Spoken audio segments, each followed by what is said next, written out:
Recently, I was talking with my friend, and I brought up the fact that I enjoyed myself and I praised myself in all sorts of ways. And she responded with, "Wow, toxic masculinity." Hi. Now, masculinity as a whole is a big controversial topic in our generation. So is feminism, but we've put them both head to head in who is the better one. And truthfully, both are equal in their own respective ways. I'll be reading a bit from a script, so apologies. Masculinity and feminism are not head to head. Not only are they not mutually exclusive, but they're completely different things. You can be a masculine feminist, and you can also be part masculine, part feminine, too. Sure, men have rights, but so do women, just different ones. Different rights? Do you know what rights means? For instance, men have to work hard for themselves just to appeal to a woman. If you mean like take showers, yeah.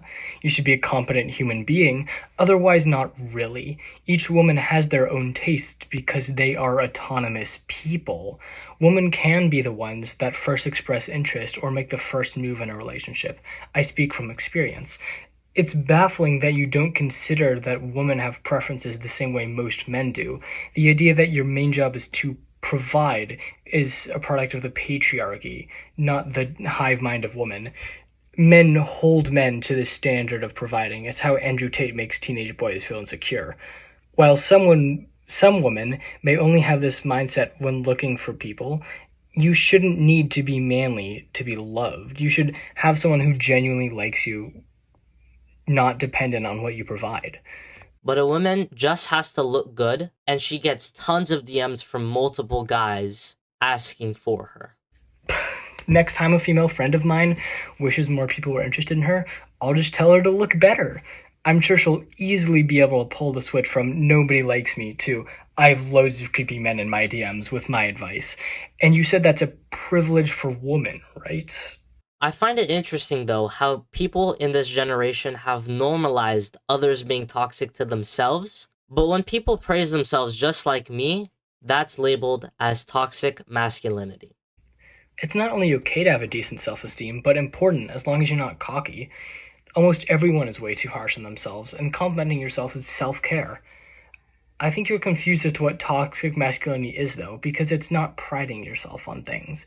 Pride isn't even a specifically masculine trait.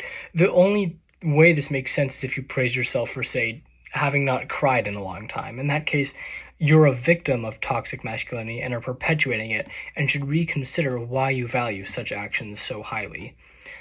But even pride for masculine things like being strong isn't toxic masculinity because strength isn't hurting you or others.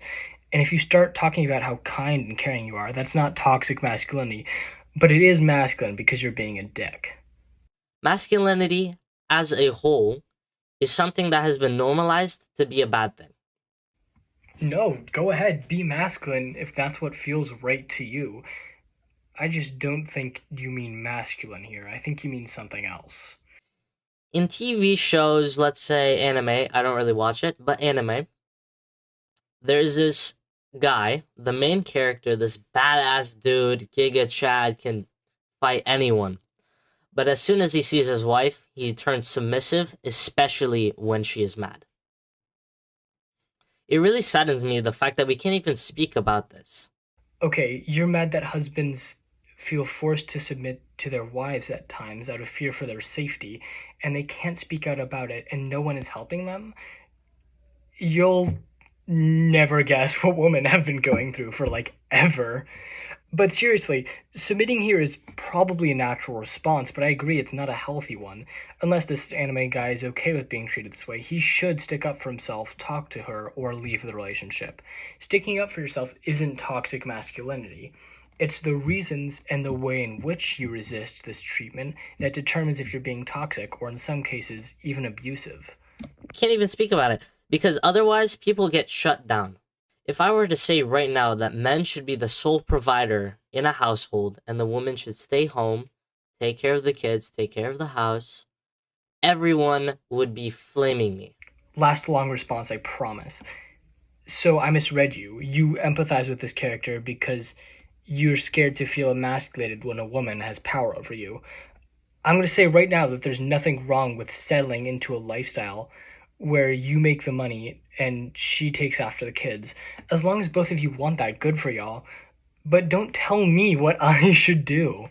You're pushing down on every woman that wants a job in business, every man that isn't interested in making the big bucks, me, every couple that doesn't want kids, and the list goes on and on. You want to force upon all of us a very old norm imposed by men who didn't see women as valuable members of society, sometimes even as human people. This lifestyle is okay only if it's what both of you want. But if I said that 200 years ago, everyone would agree, because that was normalized back then. It was normal. That's not even a response. It was normal then, but it wasn't right. You could say the N-word 200 years ago. Hell, you could say it 50 years ago. I'm not comparing the two, but I am saying that your argument makes no sense. The media has trained us, especially in cartoons, that men are weaker than women, and that us men should praise them and let them run our lives from a young age. Women do not need to run your life. You should run your life. Feminism is not about controlling men and never has been. Boom, you're canceled. Boom, you're gone. You can't even do anything because everyone's mad at you. If a woman posts her ass in the mirror and tags her OnlyFans in the description, everyone says, oh, it's her body, it's her life, she can do whatever she wants. They don't. In fact, they routinely get harassed. But I agree. But if someone, like a man, would go and argue against that, everyone gets absolutely enraged, and he gets canceled. Well, you just answered your own problem. Women get to choose what they do with their free will. And if they want to show their body off, cool. Men show their muscles off all the time. And of course, if you want to see a man's ass, that's cool too. Free speech isn't so free anymore. Well, it's not as free as you know it. No. Your idea of free speech is telling women what they can and cannot do. What free speech truly is that you can say whatever you want that goes with their agenda. Nope. Stop earlier. Free speech means you are in your legal right to say these things. The government is not going to come to your door for this video. Other people just get to exercise their free speech when they tell you you're being dumb for saying this. But as soon as you go against it, you will get shut down by absolutely everyone. Because you're in the wrong. If you want to have a good partner that will last for a long time, if not forever, you have to be a good man. Before you say, oh, there aren't any good women out there, they're not morally correct. You aren't even being a good man. You can't even attract the good women because you're not. Your feminism and all of the society is really injected in you. You're onto something. They're putting feminism in the vaccines. Injected in you all of these harmful things that are just not appealing to a woman. Did you just say feminism isn't attractive to a woman? When is the last time you have talked to a woman about this? How will a girl respect you if you aren't even standing up for morals that used to be common and now aren't because of how society has made it? Easy one.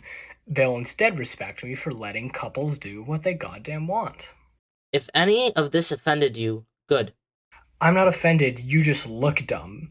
You say good because you know content like this will drive engagement. Everyone always wants the truth, but when the truth comes out, everyone gets offended. This is the harsh reality of life. Okay, let's summarize. Let's summarize everything. If you continue believing that any woman will want you if you provide enough, you're going to start hating women once you get rejected.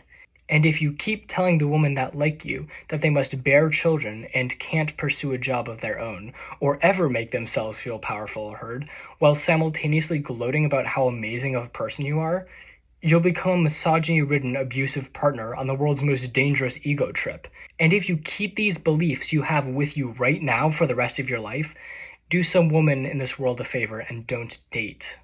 Thank you everyone so much for watching. Please, please do better.